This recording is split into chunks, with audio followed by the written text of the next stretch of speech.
Sing them songs about life and love and heartache and drinking and dancing and having a good time. All these little things that have always been in my mind when I think of country. For over 40 years Alan Jackson fooled everyone. He stood on stage, sang his heart out and smiled for the cameras. But behind the scenes he was hiding something devastating.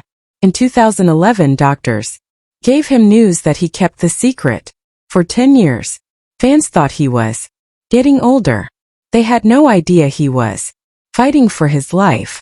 When he finally spoke the truth in 2021, it broke hearts across America. This is the real reason Alan Jackson walked away from music forever. Alan Jackson was born on October 17, 1958 in the small town of Noonan, Georgia. His parents, Ruth and Eugene, were working-class people trying to make the best of what they had. Ruth worked in school cafeterias and Daddy Gene was a mechanic at a Ford plant. They didn't have much, but they had strong values. Work hard, stay humble, and always keep music close. The house they lived in was built around Alan's grandfather's old tool shed. It was cramped, noisy, and barely big enough for a family of 7. Alan had 4 older sisters, Diane, Kathy, Carol, and Connie, so privacy was something he never really knew. But inside that little house was warmth, love, and the smell of Ruth's cooking. Growing up in that shed wasn't easy, but Alan found comfort in music. When he was 16, he got his first guitar for $50. It was a cheap guitar, but it meant the world to him. He practiced every day, learning chords and singing along with records by Hank Williams and Gene Watson. The next year, at 17, he stepped on stage for the first time in a high school production of Oklahoma. That moment under the spotlight lit a fire in him. Alan had been working since he was 12. His first job was at a shoe repair shop. After that, he took whatever work he could find, selling cars, building furniture, working as a carpenter. He even helped build houses. He dropped out of school not because he wanted to, but because the family needed money, and every job taught him something. Selling cars taught him how to talk to people. Carpentry taught him how to stay focused. Every hour of labor, every dollar earned brought him a little closer to his dream. Eventually, Alan formed his first band. They called themselves Dixie Steel. They weren't famous. They didn't play stadiums. They played bars, VFW halls, and community events across Georgia.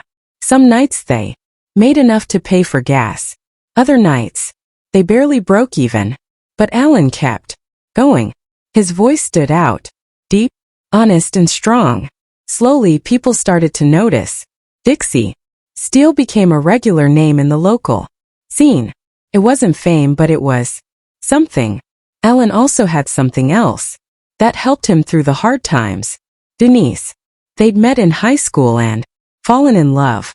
On December 15, 1979, at just 21 years old, they got married.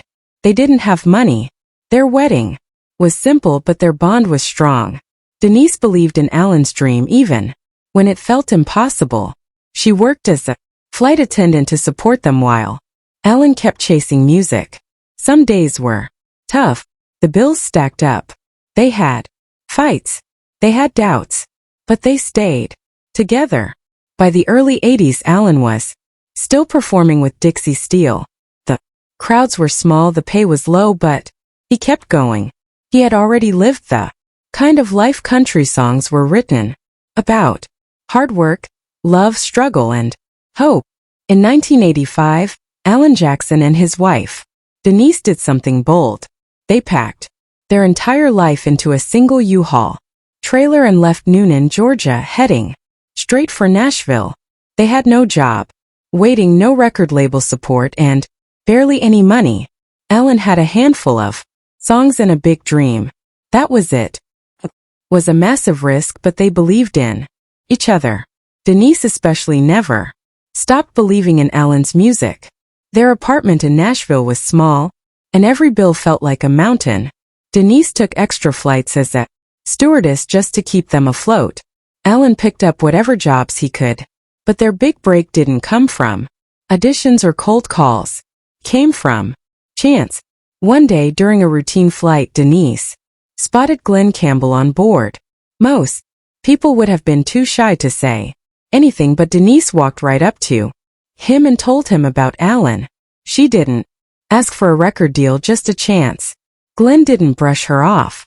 Instead, he handed her his manager's business card. That moment changed everything. They used that single card as their reason to take the plunge and move to Nashville. No guarantees, just hope. Once they arrived, Alan found his first job working in the mail room at the Nashville network. He sorted mail, delivered packages, and stayed out of the way, but he was always listening, always learning. That mailroom became his window into the country music industry. During his off time, Alan sat in on tapings of You Can Be a Star. Was a singing competition, and he studied every performer. He knew he belonged on that stage. In 1986, his chance came. He was just sitting in the audience like usual when someone asked if he wanted to perform. He stepped up and sang He Stopped Loving Her Today by George Jones. The crowd rose to their feet. Alan wasn't a nobody anymore. One of the producers there that night, Keith Stegel, was so impressed he started working with Alan, and that would become one of the most important partnerships of Alan's career. Before long, Alan signed his first songwriting deal with none other than Glenn Campbell's music publishing company. Wasn't flashy. He was writing songs for other singers and getting a small paycheck, but he was in. He spent hours every day writing, learning what worked and what didn't. Still, the road was rough. 4 years, Alan and Denise lived paycheck to paycheck. Every record label turned him down. Some said he didn't have the